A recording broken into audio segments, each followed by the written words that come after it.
जय हिंद, नमस्कार। आप देख रहे हैं एबीएन न्यूज। अनीता विश्वकर्मा के साथ। वाराणसी सामूहिक हत्याकांड के मुख्य अभियुक्त चढ़ा पुलिस के हत्थे। थाना भेलपुर क्षेत्र अंतर्गत सामूहिक हत्याकांड के मुख्य अभियुक्त 1 लाख का इनामिया विशाल गुप्ता उर्फ विक्की व सह अभियुक्त सगा भाई प्रशांत गुप्ता उर्फ जुगनू हुआ गिरफ्तार।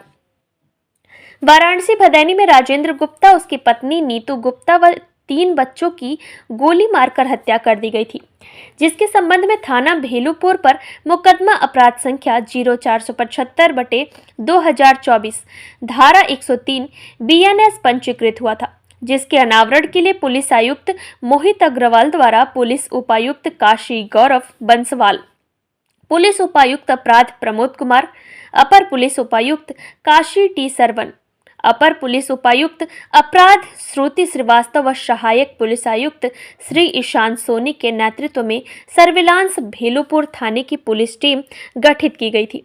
पुलिस टीम द्वारा इलेक्ट्रॉनिक सर्विलांस व पतारसी सुरागरसी कर आज दिनांक 6 फरवरी 2025 को अभियुक्त विशाल गुप्ता उर्फ विक्की व प्रशांत गुप्ता उर्फ जुगनू पुत्रगढ़ स्वर्गीय कृष्णलाल गुप्ता निवासी भदैनी थाना भेलुपुर वाराणसी को सिर गोवर्धनपुर लौटूबीर मंदिर के निकट दिन में 1:30 बजे के आसपास गिरफ्तार किया गया। आइए रुक करते हैं वाराणसी की ओर, देखते हैं ब्यूरो चीफ रोहित सेठ की रिपोर्ट। शुरू करवाया। सामूहिक हत्याकांड में क्या कुछ खुलासा? देखिए, ये 4/5 नवंबर 2024 की रात्रि में भेलपुर थाना क्षेत्र के अंतर्गत 5 व्यक्तियों की सामूहिक हत्या हुई थी, जिसमें पति पत्नी और उनके 3 बच्चे, इनकी हत्या की गई थी। इसी से संबंधित अभियुक्त को आज गिरफ्तार किया गया है। जो अभियुक्त है उसका नाम विशाल गुप्ता उर्फ विक्की है और उसका भाई जो उसमें इस हत्याकांड में सहयोगी रहा, उसका नाम प्रशांत उर्फ जुगनू, उसको भी गिरफ्तार किया गया है। पूछताछ के दौरान ये सामने आया है कि जो अभियुक्त विक्की के माता पिता की हत्या आज से करीब 25 वर्ष पूर्व 1997 में इसके चाचा ने की थी और उसके दादा की भी हत्या कर दी थी और सारी प्रॉपर्टी को उसने हड़प लिया था। इसके बाद ये बच्चे अनाथ हो गए थे और इन बच्चों को इसका चाचा फिजिकली और मेंटली हैरेस करता था, उनको मारता पीटता था, कमरों में अक्सर कई दिन के लिए बंद कर देता था। इसीलिए इन चीज़ों से क्षुब्ध होकर के इन लोगों ने लगभग 2 वर्ष पूर्व इसके मर्डर करने की और इसके परिवार का मर्डर करने के लिए की योजना बनाई थी। मुख्य रूप से ये अपने माता पिता की हत्या का बदला लेना चाहते थे। इसके लिए इन्होंने बिहार से जाकर के 2 पिस्टल खरीदी, उसके बाद इन 5 लोगों की हत्या कर दी। हत्या करने के उपरांत ये व्यक्ति अलग अलग शहरों में, मुंबई, कलकत्ता, पटना में जगह जगह पर ये रहता रहा। इस दौरान इसने कभी भी मोबाइल फ़ोन का यूज नहीं किया। ये केवल ईमेल के माध्यम से अपने भाई के संपर्क में था। पुलिस इसके लगातार इसको पकड़ने का प्रयास कर रही थी। आज जब ये अपने भाई से पैसा लेने के लिए बनारस आया तो पुलिस को इसकी सूचना प्राप्त हुई और पुलिस ने इसको गिरफ्तार कर लिया।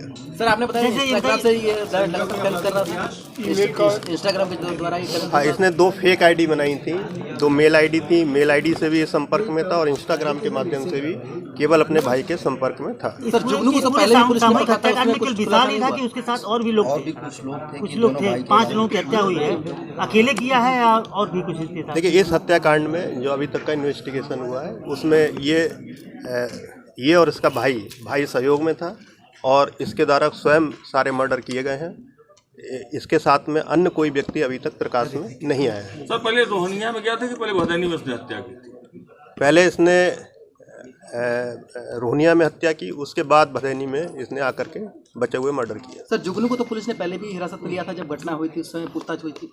या बिल्कुल, जुगनू से लगातार पुलिस पूछताछ कर रही थी, इसके परिवार के अन्य सदस्यों से भी पूछताछ कर रही थी। लेकिन जब इसको गिरफ्तार किया गया है उसके बाद जब इंट्रोगेशन में सारी बातें क्लियर हुई हैं तब ये निकल के आया है कि ये योजना इन दोनों ने मिलकर के बनाई थी और इसको फाइनेंशियल सपोर्ट इसके भाई के द्वारा दिया जा रहा था। सर, इस हत्याकांड में राजेंद्र गुप्ता की मां को कुछ जानकारी थी कि नहीं? माँ का क्या रोल था? देखिए, माँ का हत्या में कोई एक्टिव रोल अभी तक नहीं सामने आया है। ये लड़का जो अभी तक की जांच में आया है, घर में कई बार जिक्र किया था कि मैं हत्या करूंगा, जैसा उसकी माँ बताती भी है। और माँ अक्सर, दादी जो अक्सर मना करती थी कि इस तरह के कांड को अंजाम मत देना, ठीक नहीं होगा। लेकिन उसको संभवतः अंदेशा नहीं था कि सचमुच इस तरह का ये कांड कर देगा। तो अभी तक उसका कोई रोल हत्या में सामने नहीं आया है। सर, दो हत्या रात में किया था। बरामद किया गया अभी तक? देखिए, अभी इसमें इसको पुलिस कस्टडी रिमांड पर लिया जाएगा, क्योंकि आज सुबह ही इसकी गिरफ्तारी हुई है। पुलिस कस्टडी रिमांड पर लेकर के हम हत्याकांड में जो इसने वेपन्स यूज करे हैं उसकी बरामदगी का प्रयास करेंगे। अभी इसके पास से जो मोबाइल फ़ोन, डोंगल वगैरह जिसके जरिए ये अपने भाई के संपर्क में था, जिससे हम कोर्ट में ये प्रूव करेंगे ये दोनों आपस में कनेक्टेड थे और घटना से पूर्व और घटना के बाद लगातार योजनाबद्ध तरीके से इन्होंने ये योजना बनाई थी। इसको हम कोर्ट में इन जो हमको मोबाइल और डोंगल मिले हैं इससे हम प्रूव करेंगे। सर, आपराधिक इतिहास भी रहा इन लोगों का पहले? नहीं, इनका कोई आपराधिक इतिहास नहीं है। ये पहला अपराध इन्होंने किया था। गिरफ्तारी करने वाली